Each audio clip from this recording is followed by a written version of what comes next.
ओम शांति। आज की मुरली है 25 सितंबर 2025 की। तो आज की मुरली में बाबा कह रहे हैं कि आत्मा में शक्ति किस तरह से आएगी। वो बता रहे हैं कि जो ये ड्रामा का खेल है ये चल रहा है, इस तरह से हम प्रैक्टिस करेंगे रहने की, सारा दिन अभ्यास करेंगे कि जो भी हो रहा है वो खेल की तरह समझेंगे, साक्षी होकर उसको देखेंगे, तो हम हलचल में नहीं आएंगे। हर आत्मा का पार्ट है, जो पार्ट जिस घड़ी होना है वह होगा।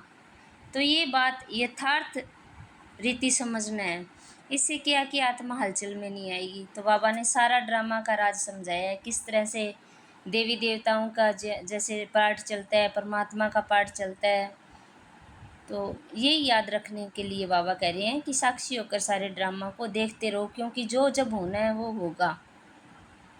तो बाबा कह रहे हैं, मीठे बच्चे जी मीठे बाबा, ये ड्रामा का खेल एक्यूरेट चल रहा है। जिसका जो पार्ट जिस घड़ी होना चाहिए वही रिपीट हो रहा है। ये बात यथार्थ रीति समझना है। प्रश्न है, तुम बच्चों का प्रभाव कब निकलेगा? अभी तक किस शक्ति की कमी है? बाबा कह रहे हैं भी बच्चों का प्रभाव कब निकलेगा और शक्ति कौन सी कम है कि बाबा की याद की शक्ति नहीं है, ज्ञान याद नहीं रहता ना, तभी तक हमारा प्रभाव नहीं निकल रहा है। तो बाबा कह रहे हैं उत्तर में, जब योग में मजबूत होंगे तब प्रभाव निकलेगा। अभी वह जौहर नहीं है, याद से ही शक्ति मिलती है। ज्ञान तलवार में याद का जौहर चाहिए। अब ज्ञान तो है लेकिन ज्ञान में अभी याद नहीं है। तो जो अभी तक कम है, अगर अपने को आत्मा समझ बाप को याद करते रहे तो बेड़ा पार हो जाएगा। ये सेकंड की बात है। ओम शांति। रूहानी बच्चों को रूहानी बाप बैठ समझाते हैं। रूहानी बाप एक को ही कहा जाता है, बाकी सब है आत्माएं। उनको परमात्मा कहा जाता है। बाप कहते हैं, मैं भी हूँ आत्मा, परंतु मैं परम सुप्रीम सत्य हूँ। मैं ही पतित पावन ज्ञान का सागर हूँ। बाप कहते हैं, मैं आता ही हूँ भारत में बच्चों को विश्व का मालिक बनाने। तुम ही मालिक थे ना, अब स्मृति आई है, बच्चों को स्मृति दिलाते हैं। तुम पहले सतयुग में थे, फिर पाठ बजाते 84 जन्म भोग, अब पिछाड़ी में आ गए हो। तुम अपने को आत्मा समझो। आत्मा अविनाशी है, शरीर विनाशी है। आत्मा ही देह के साथ आत्माओं से बात करती है। आत्म अभिमानी होकर के नहीं रहते हैं तो ज़रूर देह अभिमान है, या तो बाबा की याद है या फिर माया है। तो मैं आत्मा हूँ ये सब भूल गए हैं। कहते भी हैं पाप आत्मा, पुण्य आत्मा, महान आत्मा। वह फिर परमात्मा तो बन नहीं सकते। कोई भी अपने को शिव कह नहीं सकते। शरीरों के शिव नाम तो बहुतों के। आत्मा जब शरीर में प्रवेश करती है तो नाम पड़ता है, क्योंकि शरीर से पार्ट बजाना होता है। तो मनुष्य फिर शरीर के भान में आ जाते हैं, मैं फलाना हूँ। अभी समझते हैं हाँ मैं आत्मा हूँ, हमने 84 का पार्ट बजाया है, अभी हम आत्मा को जान गया हूँ। अब हम सतो प्रधान आत्मा थी, फिर तमो प्रधान बनी है। बाप आते ही हैं तब जब सब आत्माओं पर कट लगी हुई है। जैसे सोने में खाद पड़ती है ना, तो तुम पहले सच्चा सोना, फिर चांदी तांबा लोहा पकड़कर बिल्कुल ही काले हो गए हो। आत्मा में जिस तरह से विकार आते गए उनकी बात बता रहे हैं बाबा। ये बात और कोई समझा नहीं सके। सब कह देते हैं आत्मा निर्लेप है। खाद कैसे पड़ती है ये भी बाप ने समझाया है बच्चों को। बाबा किसको समझा रहे हैं? बच्चों को। बाप कहते हैं, मैं आता ही भारत में हूँ। जब बिल्कुल तमो प्रधान बन जाते हैं तब आता हूँ। एक्यूरेट टाइम पर आते हैं। जैसे ड्रामा में एक्यूरेट खेल चलता है ना, जो पार्ट जिस घड़ी होना होगा उस समय फिर रिपीट होगा, उसमें ज़रा भी फर्क नहीं पड़ सकता। तो वह तो है हद का ड्रामा, ये है बेहद का ड्रामा। ये सब बहुत महीन समझने की बातें हैं। बाप कहते हैं, तुम्हारा जो पार्ट बजा वह ड्रामा अनुसार। कोई भी मनुष्य मात्र न तो रचयिता को जानते हैं, न रचना के आदि मध्य अंत को जानते हैं। ऋषि मुनि भी नेति नेति करते गए। अब तुमसे कोई पूछे रचयिता और रचना के आदि मध्य अंत को जानते हो, तो तुम झट कहेंगे हाँ। सो भी तुम अभी जान सकते हो, फिर कभी नहीं।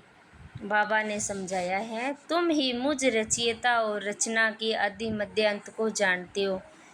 अच्छा, ये लक्ष्मी नारायण का राज्य कब होगा ये जानते होंगे? नहीं, इनमें कोई ज्ञान नहीं है, लक्ष्मी नारायण में कोई ज्ञान नहीं है। ये तो वंडर है, तुम कहते हो हमारे में ज्ञान है, ये भी तुम समझते हो बाप का पार्ट ही एक बार का है। तुम्हारी एम ऑब्जेक्ट ही है ये लक्ष्मी नारायण बनने की। बन गए फिर तो पढ़ाई की दरकार ही नहीं रहेगी। बैरिस्टर बन गया सो बन गया। बाप जो पढ़ाने वाला है उनको याद तो करना चाहिए। तुमको सब सहज कर दिया है। बाबा बार बार तुम्हें कहते हैं पहले अपने को आत्मा समझो, मैं बाबा का हूँ। पहले तुम नास्तिक थे, अभी आस्तिक बने हो। लक्ष्मी नारायण ने भी आस्तिक बनकर ही ये वर्षा ली है जो अभी तुम ले रहे हो। अभी तुम आस्तिक बन रहे हो। आस्तिक नास्तिक ये अक्षर भी इसी समय के हैं, वहाँ ये अक्षर ही नहीं, पूछने की बात ही नहीं रह सकती। यहाँ प्रश्न उठते हैं तब तो पूछते हैं, रचना और रचता को जानते हो तो कह देते हैं नहीं। बाप ही आकर अपना परिचय देते हैं और रचना के आदि मध्य अंत का राज समझाते हैं। बाप है बेहद का मालिक रचता, बच्चों को समझाया गया है और धर्म संस्थापक भी यहाँ जरूर आते हैं। तुमको साक्षात्कार कराया था, इब्राहिम क्राइस्ट आदि कैसे आते हैं? वह तो पिछाड़ी में जब बहुत आवाज़ निकलेगा तब आएंगे। बाप कहते हैं बच्चे देह सहित देह के सब धर्मों को त्याग मुझे याद करो। अभी तुम सम्मुख बैठे हो, अपने को देह नहीं समझना, मैं आत्मा हूँ। अपने को आत्मा समझ बाप को याद करते रहो तो बेड़ा पार हो जाएगा। सेकंड की बात है, मुक्ति में जाने के लिए ही भक्ति आधा कल्प करते हैं, लेकिन कोई भी आत्मा वापस जा नहीं सकती। 5000 वर्ष पहले भी बाप ने समझाया था, अब भी समझाते हैं। ड्रामा का टाइम 5000 वर्ष का है। श्री कृष्ण ये बातें समझा नहीं सकते, उनको बाप भी नहीं कहेंगे। बाप है लौकिक, अलौकिक, पारलौकिक। हद का बाप लौकिक, बेहद का बाप पारलौकिक, आत्माओं का बाप। और ये एक है संगम युगी वंडरफुल बाप।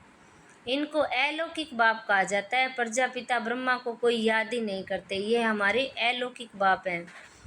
वह हमारा ग्रेट ग्रेट ग्रैंड फादर है। ये बुद्धि में नहीं आता है, कहते भी हैं आदि देव एडम, परंतु कहने मात्र। मंदिरों में भी आदि देव का चित्र है ना, तुम वहाँ जाएंगे तो समझेंगे ये तो हमारा यादगार है। बाबा भी बैठे हैं, हम भी बैठे हैं। यहाँ बाप चैतन्य में बैठे हैं, वहाँ जड़ चित्र रखे हैं।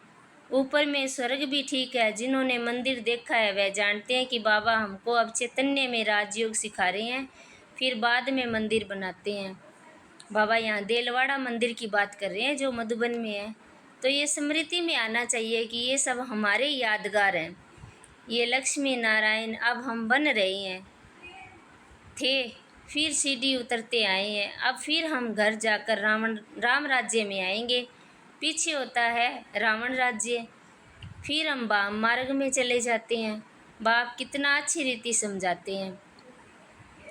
इस समय सभी मनुष्य मात्र पतित है, इसलिए पुकारते हैं हे पतित पावन, आकर हमको पावन बनाओ, दुख हरकर सुख का रास्ता बताओ। कहते भी हैं भगवान जरूर कोई भेष में आ जाएगा। अब कुत्ते बिल्ली ठिक्कर भीतर में तो नहीं आएंगे। गाया है भाग्यशाली रथ पर आते हैं। तो बाप कहते हैं मैं इस साधारण रथ में प्रवेश करता हूँ। ये अपने जन्मों को भी नहीं जानते, तुम अभी जानते हो। इनके बहुत जन्मों के अंत में जब वानप्रस्थ अवस्था होती है तब मैं प्रवेश करता हूँ। भक्ति मार्ग में पांडवों के बहुत बड़े बड़े चित्र बनाए हैं। रंगून में बुद्ध का भी बड़ा चित्र है। इतना बड़ा कोई मनुष्य होता थोड़ी है। बच्चों को तो अब हंसी आती होगी, रावण का चित्र कैसे बनाया है।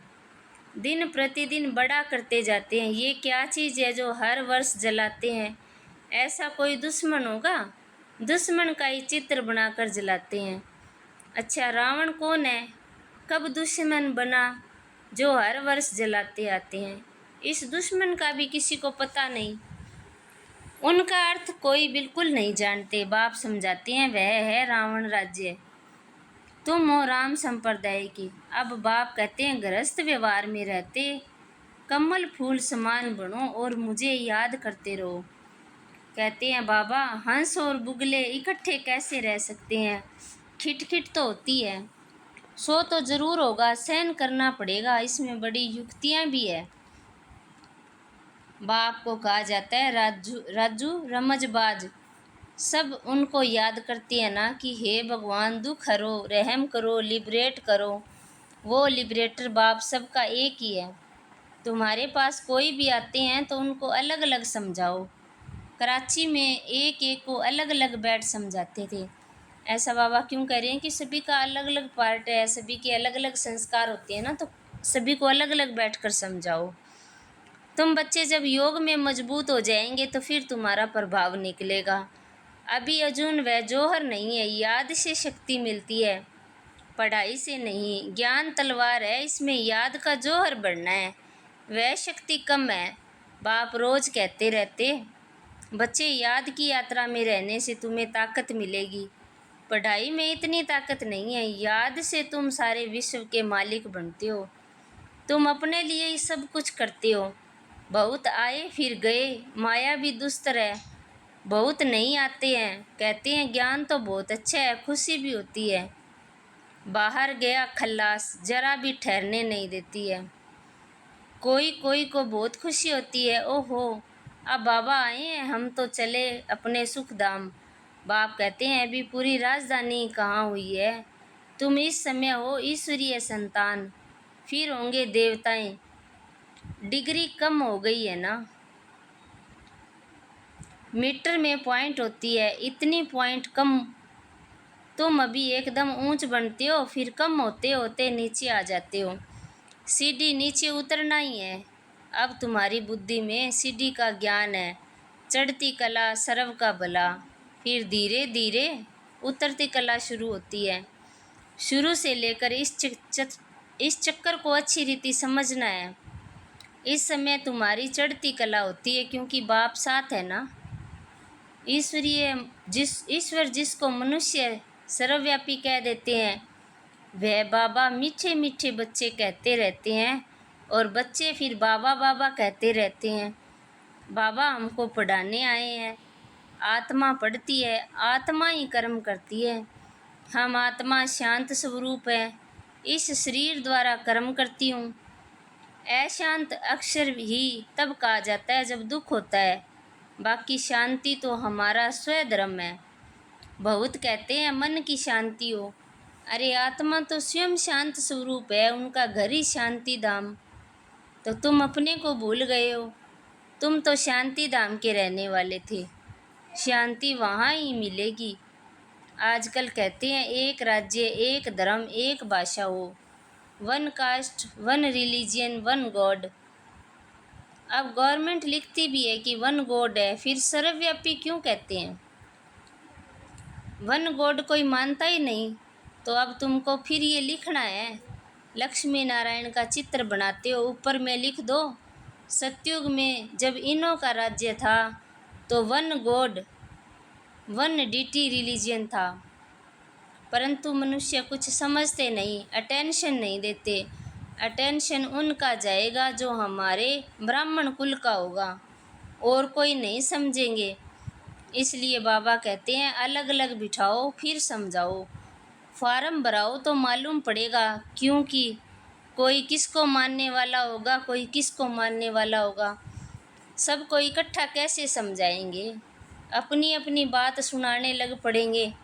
पहले पहले तो पूछना चाहिए कहाँ आए हो, बीके का नाम सुना है? प्रजापिता ब्रह्मा तुम्हारा क्या लगता है?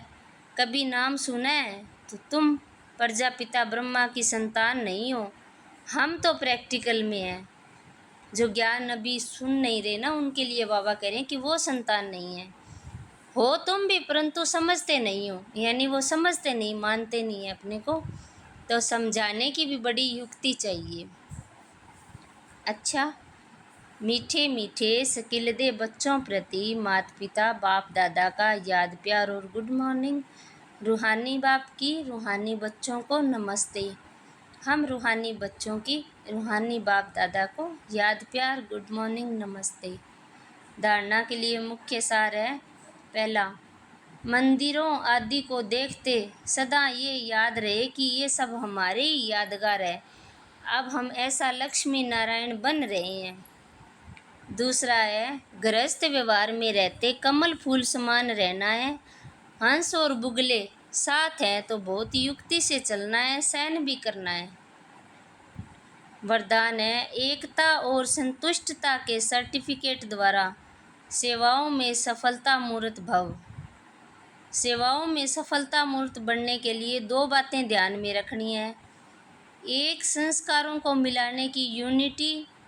दूसरा, स्वयं भी सदा संतुष्ट रहो तथा दूसरों को भी संतुष्ट करो।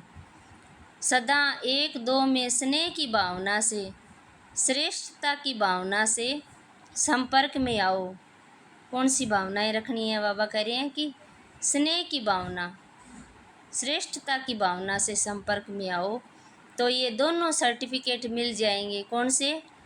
अब सदा दूसरे भी संतुष्ट और अपने भी संतुष्ट। फिर आपकी प्रैक्टिकल जीवन बाप के सूरत का दर्पण बन जाएगी और उस दर्पण में बाप जो है, जैसा है वैसा दिखाई देगा। यानी फिर हमारे संस्कारों से बाप के संस्कार दिखाई देंगे। स्लोगन है, आत्म स्थिति में स्थित होकर अनेक आत्माओं को जिए दान दो तो दुआएं मिलेगी। आत्मा की स्थिति क्या होगी? शांत स्वरूप, प्रेम स्वरूप, ज्ञान स्वरूप, आनंद स्वरूप। इस तरह से स्थित होकर आत्माओं को दुआएं दो तो जिए दान मिलेगा।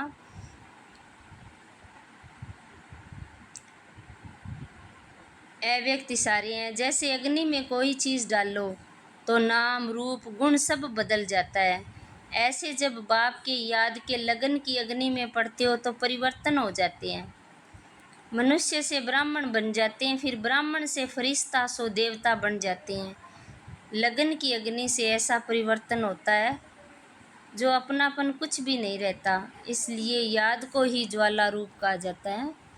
बाबा कह रहे हैं याद के लिए अपना पुरुषार्थ बढ़ाओ। अच्छा।